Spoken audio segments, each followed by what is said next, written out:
Commission খেয়ে একটি কোম্পানির মেয়াদোত্তীর্ণ রিএজেন্ট সরকারি বেসরকারি হাসপাতাল ও ডায়াগনস্টিক্সে ঢোকাচ্ছে অসাধু চক্র। সেগুলো দিয়েই হচ্ছে রোগ নির্ণয়। ময়লা ছিল, ময়লা ফেলাইছে। ওইগুলো ময়লা এগুলো আপনার এখানে কিভাবে আসবে ময়লাগুলো? আমি এভাবে আনবো না। হাসপাতালগুলোতে আপনাদেরই অপারেটর, তারাই অপারেট করে এবং এইটার বারকোডের ডেট আসলেও সেটা তারা হাইড করে, সেটা আমরা জানি। কিন্তু আমি জানতে চাচ্ছি যে এইটার কোনো অ্যান্সার আপনার কাছে আছে কিনা, যে এই যে এক্সট্রা একটা না, এইটার কোনো অ্যান্সার আমার কাছে নেই। রংপুরে আবু সাইদ হত্যা মামলায় পুলিশের এএসআই আমির আলী ও কনস্টেবল সুজন চন্দ্রের 4 দিনের রিমান্ড। আদালতে 5 দিনের রিমান্ড চেয়েছিল পুলিশ। খুলনার বয়রা এলাকায় নির্মাণাধীন ভবনের 5 তলা থেকে পড়ে 3 শ্রমিকের মৃত্যু। মেডিকেল কলেজে রয়েছে মরদেহ, খতিয়ে দেখা হচ্ছে দুর্ঘটনার কারণ।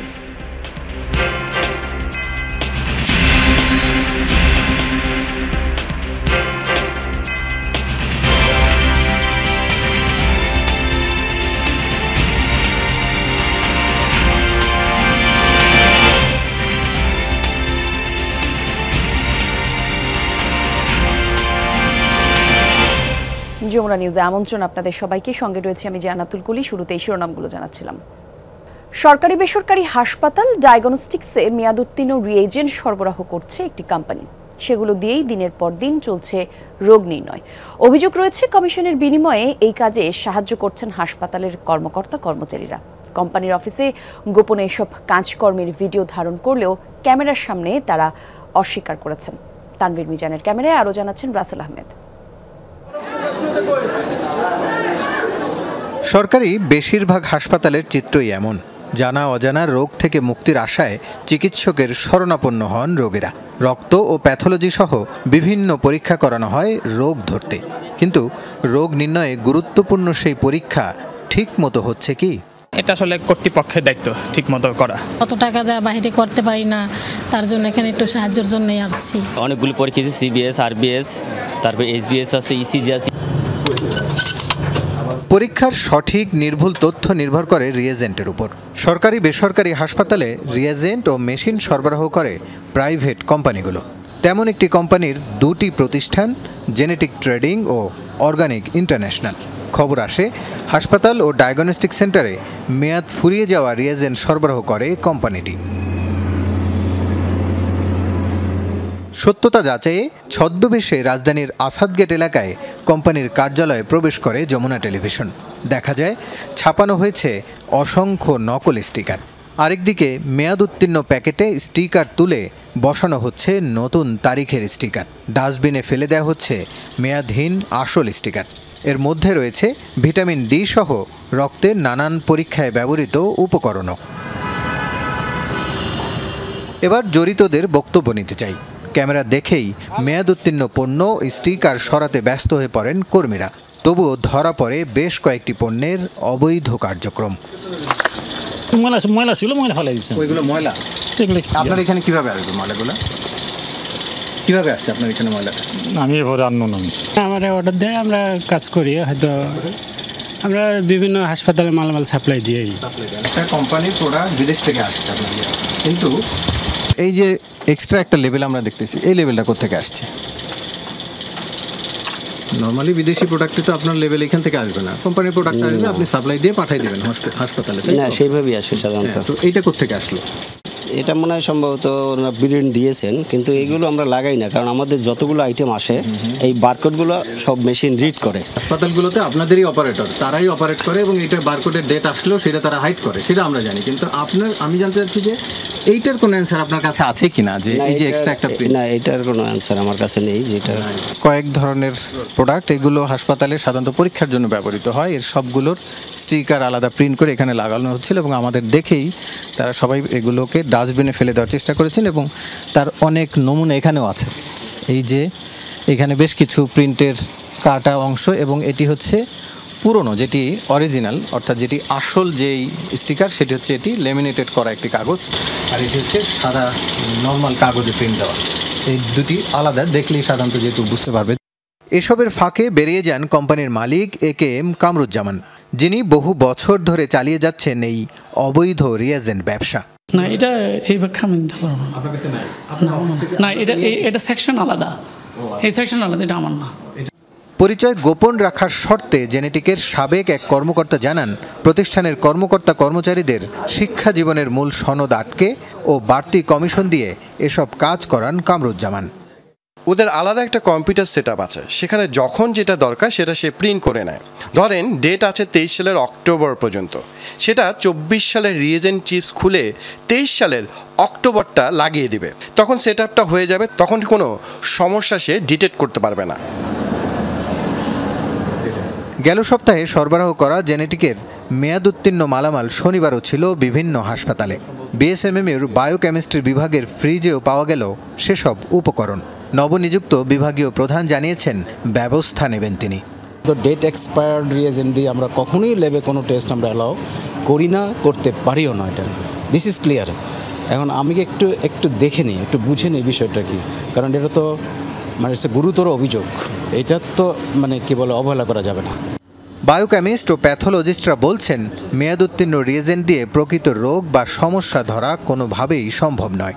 ট্রিটমেন্টের জন্য ওটা কোনোভাবে অ্যাকসেপ্টই করতে পারবে না। মানে আপনি যে ধরেন আসলো 10, এইটা কি আসলেই পেশেন্টের ব্লাডকে রিফ্লেক্ট করছে কিনা, এটা তো আমরা কোনোভাবেই মানে এটা যে রাইট, এটা যে হতেও পারে এটা 100, এটা 10 আসছে, এটা মানে অ্যাকসেপ্ট করা যাবে না কোনোভাবেই। এরই মধ্যে বেশ কিছু বিলের কপি, চালান এবং অন্যান্য ডকুমেন্ট পেয়েছি আমরা। এই পুরো কাজে কখনো কখনো হাসপাতাল বা ডায়াগনস্টিক্সের কর্তা ব্যক্তিরাও জড়িত থাকেন, তেমন একটি প্রমাণও পেয়েছি আমরা। 2023 সালের অক্টোবরের 30 তারিখে একটি প্রভাবশালী হাসপাতালে বেশ কিছু পণ্য সরবরাহ করে জেনেটিক ট্রেডিং, যেখানে মোট বিলের 30% কমিশন দেওয়া হয়েছে ওই হাসপাতালের কর্তা ব্যক্তিদের। কোম্পানিটি পণ্য সরবরাহ করে সরকারি ঢাকা মেডিকেল কলেজ, ক্যান্সার হাসপাতাল, গ্যাস্ট্রোলিভার, হৃদরোগ, ল্যাবরেটরি মেডিসিন সহ অনেক সরকারি বেসরকারি হাসপাতাল ও ডায়াগনস্টিক সেন্টারে। এতে অরিজিনালের টাকা পরিশোধ করলেও মাসুল গুনছে সাধারণ মানুষ। রাসেল আহমেদ, যমুনা নিউজ, ঢাকা।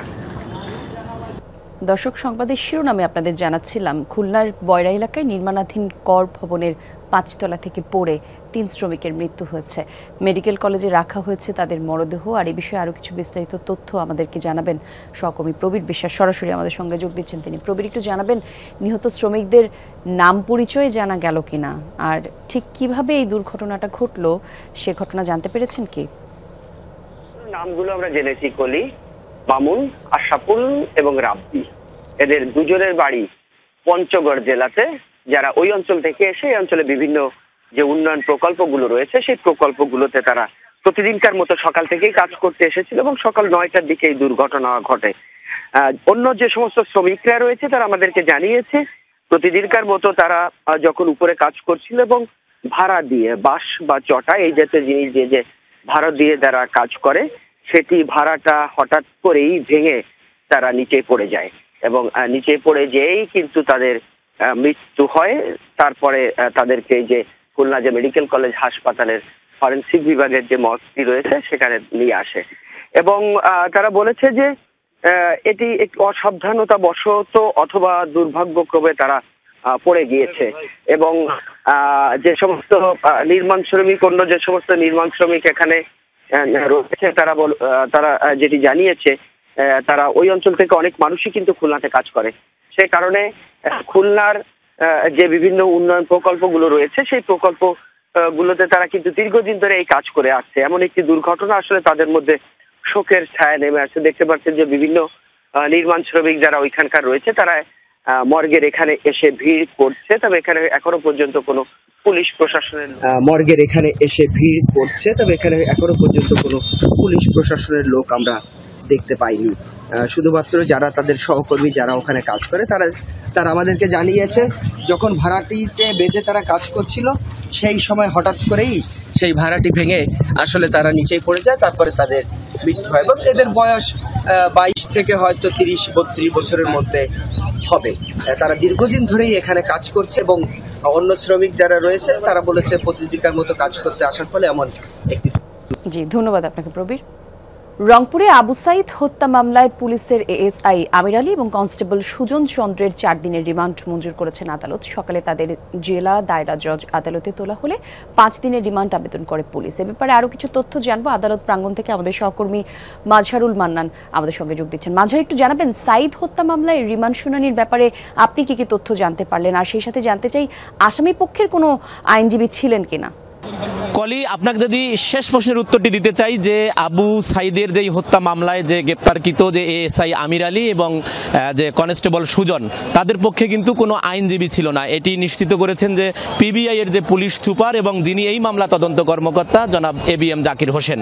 এবং এই মামলায় যেটি আদেশ হয়েছে যেটি এবিএম জাকির হোসেন যেটি আমাদেরকে বলেছেন যে তিনি 5 দিনের রিমান্ড চেয়েছিলেন, 4 দিনের রিমান্ড মঞ্জুর করা হয়েছে। আমি একটু আদালতে আসলে কি হলো পুরো বিষয়টি নিয়ে এই মামলার যিনি প্যানেল আইনজীবী জনাব রকুনুজ্জামানের কাছে শুনতে চাই, আসলে আদালতে কি হলো। আমরা যে শুরু থেকেই আজকে যখন আদালতে তাদেরকে বিশেষ করে প্রথম এবং দ্বিতীয় নম্বর আসামি আমির আলী এবং শ্রী সুজন চন্দ্র রায় তাদেরকে গ্রেপ্তার করে রিমান্ড চায়, রিমান্ডে 5 দিনের রিমান্ড চাওয়ার পর প্রেক্ষিতে বিজ্ঞ আদালত আমাদের বক্তব্য, উভয় পক্ষের বক্তব্য শুনে এখানে 4 দিনের রিমান্ড মঞ্জুর করেন। এইখানে যে পুলিশ কনস্টেবল এবং যে আসামি সৈয়দ আমির আলী, ওনারা অনেকটাই স্বীকারোক্তিমূলক জবানবন্দির মতো করেই পুরো ঘটনার সত্যতা স্বীকার করেন যে এখানে শুধু তারা নয়, এখানে যে ঊর্ধ্বতন কর্মকর্তা পুলিশ কর্মকর্তারা ছিলেন তাদের পরিকল্পনা, নির্দেশ এবং ফায়ারিংয়ের কিছুক্ষণ আগ মুহূর্তেও তাদের নির্দেশে তারা এই কর্মকাণ্ডটি, জঘন্য যে নৃশংস কর্মকাণ্ডটি আবু সাইদকে গুলি করার কাজটি তারা সম্পন্ন করে। তারা পুলিশ কর্মকর্তাদের নাম উল্লেখ করেছেন যে এসি ইমরান, আবু মারুফ সহ এখানে যারা দায়িত্বপ্রাপ্ত প্রত্যেকটা মহানগর পুলিশের কর্মকর্তারা এবং অন্য অভিযুক্ত আমরা যারা 17 জনকে আসামি করেছি, ওখানে যে পুলিশ কর্মকর্তারা ছিলেন প্রত্যেকে পরিকল্পনা করেছেন। আমরা প্যানেল আইনজীবীরা এখানে যেটা বলছি যে প্রি প্ল্যান মার্ডার যেটা ছিল এটা সাইদের, সেইটা কিন্তু প্রমাণিত হয় যে তারা পূর্বেও সেটা পরিকল্পনা করেছে যে আজকে আন্দোলন দমাতে গিয়ে বিশ্ববিদ্যালয়ের শিক্ষার্থীদেরকে নির্বিচারে গুলি করবে এবং তারই প্রেক্ষিতে আবু সাইদের বুকে ঝাঁঝরা করে দিল যে সেটা পরিকল্পনা মাফিক এই কাজটা তারা করেছে, এই নৃশংস কাজটা তারা ঘটিয়েছে। আমরা বিজ্ঞ আদালতের কাছে বলেছি যে এইটা অবিলম্বে শুধুমাত্র 2 জন নয়, এরা তো নির্দেশ পালনকর্তা, সরাসরি যারা গুলি করেছিল এদের সাথে যারা সিদ্ধান্ত গ্রহণকারী, বাস্তবায়নকারী, পরিকল্পনাকারী এবং প্রত্যেকে বিশ্ববিদ্যালয় প্রশাসন, ছাত্রলীগের যারা প্রত্যেকে অবিলম্বে গ্রেপ্তার করে দ্রুত বিচার সম্পন্ন করে এদেরকে বিচারের মুখোমুখি করা। এই আপনি শুনছিলেন যে এই মামলাটি 18 আগস্ট অতিরিক্ত চিফ মেট্রোপলিটন ম্যাজিস্ট্রেট আদালতে করা হয়েছিল। আদালতের আদেশে এটি 19 তারিখ তাজহাট থানায় এটি রেকর্ড করা হয় এবং মামলা নাম্বার 3 এবং সেখানে 17 জনের নাম উল্লেখ করে। বগুড়ায় আধিপত্য বিস্তারকে কেন্দ্র করে 2 ঘন্টার ব্যবধানে ঘটল 2টি হত্যাকাণ্ড। প্রথমে প্রতিপক্ষের ধারালো অস্ত্রের আঘাতে খুন হন সদর উপজেলার স্বেচ্ছাসেবক দলের আহ্বায়ক মিজানুর রহমান। পরে আহত অবস্থায় আটককৃত এক হামলাকারীকে হাসপাতালে নেওয়া হলে জরুরি বিভাগে তাকে পিটিয়ে হত্যা করা হয়। ঘটনার ভিডিও ধারণের সময় পিটিয়ে আহত করা হয় যমুনা টেলিভিশনের সিনিয়র রিপোর্টার ও ব্যুরো প্রধান মেহরুল সুজনকে। মারধরের শিকার হন ঘটনাস্থলে থাকা আরও 5 সাংবাদিক। রোববার রাত 9টা নাগাদ বগুড়া রংপুর মহাসড়ক সংলগ্ন গোকুল বন্দর এলাকায় রাজনৈতিক সহকর্মীদের সাথে আড্ডা দিচ্ছিলেন সদর উপজেলা জাতীয়তাবাদী স্বেচ্ছাসেবক দলের আহ্বায়ক মিজানুর রহমান। এ সময় তাকে কুপিয়ে হত্যা করা হয়। তার মৃত্যুর খবরে হাসপাতালে পৌঁছায় শত শত নেতাকর্মী। প্রত্যক্ষদর্শীরা জানায় গোকুল ইউনিয়ন যুবদলের সদ্য বহিষ্কৃত আহ্বায়ক বিপুলের সাথে আধিপত্য বিস্তার নিয়ে স্বেচ্ছাসেবক দলনেতা মিজানের পুরনো বিরোধ ছিল। 6 বছর আগেও ওই এলাকায় মিজানকে হত্যার চেষ্টা করে বিপুল। সেই যাত্রায় প্রাণে বাঁচলেও মিজান পা হারিয়ে পঙ্গু হয়ে যায়। সোমবার রাতে বিপুলের নেতৃত্বে 20-25 জনের একটি দল এলোপাতাড়ি কোপায় মিজানকে। হাসপাতালে নেয়ার পথেই তার প্রাণ যায়।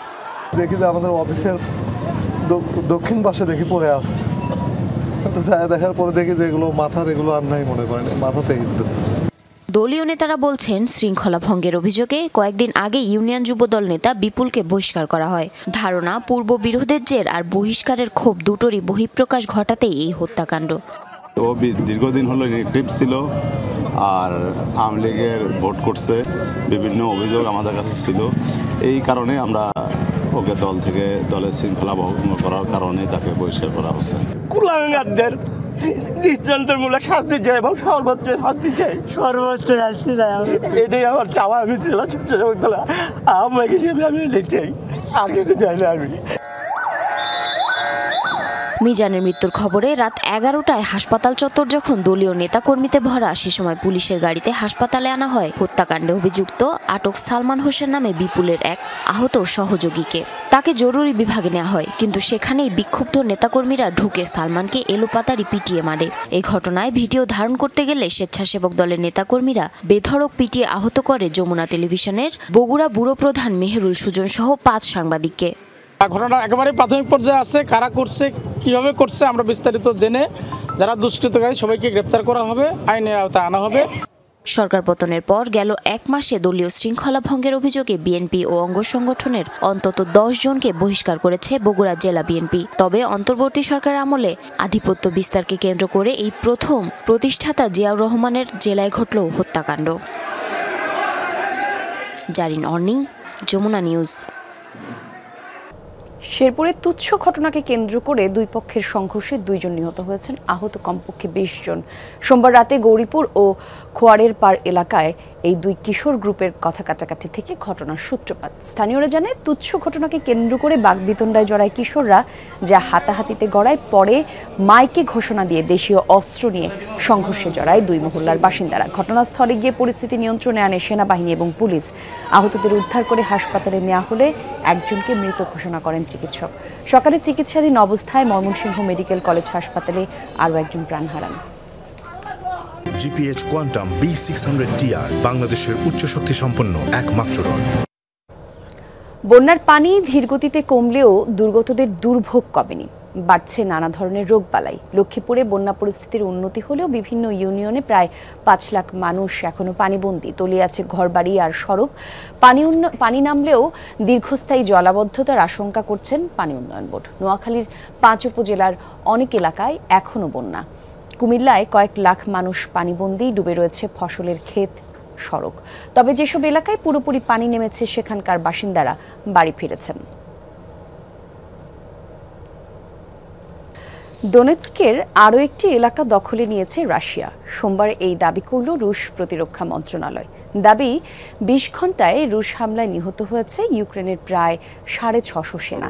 ধ্বংস করা হয়েছে কিয়েভের বহু সমরাস্ত্র, যার মধ্যে রয়েছে যুক্তরাষ্ট্র এবং ব্রিটেনের দেয়া বিভিন্ন ফাইটার জেট। শেরনিভ আর সামি এলাকায় অনবরত বোমা বর্ষণ করা হয়েছে। সীমান্তে কমপক্ষে 23টি বড় হামলা চালিয়েছে মস্কো, যার মধ্যে 16টি সফলভাবে প্রতিহত করার দাবি করেছে ইউক্রেন। তারা জানিয়েছেন, খার্কিভ, শেরনিভ, পোকরভস্কে শক্ত হাতে প্রতিরোধ করা হয়েছে রুশ হামলা। আর দুপক্ষের সেনারাই বলছে, ফ্রন্ট লাইনের অন্তত 100টি স্থানে সরাসরি লড়াই করছে তারা। যুক্তরাষ্ট্রে ভয়াবহ দাবানলে পড়েছে ক্যালিফোর্নিয়ার দক্ষিণাঞ্চল। প্রায় 23,600 একর এলাকা জুড়ে ছড়িয়েছে আগুন। সান্টিয়াগো শহরে জারি করা হয়েছে জরুরি অবস্থা। ঝুঁকির মুখে আশেপাশের অঞ্চল, নিরাপদ স্থানে সরিয়ে নেওয়া হয়েছে কয়েক হাজার বাসিন্দাকে। দাবানল নিয়ন্ত্রণে আনার চেষ্টা করছে ফায়ার সার্ভিসের 1700 দল এবং হেলিকপ্টার থেকে ছিটানো হচ্ছে পানি ও আগুন নেভানোর রাসায়নিক। দর্শক, এই ছিল যমুনা নিউজে।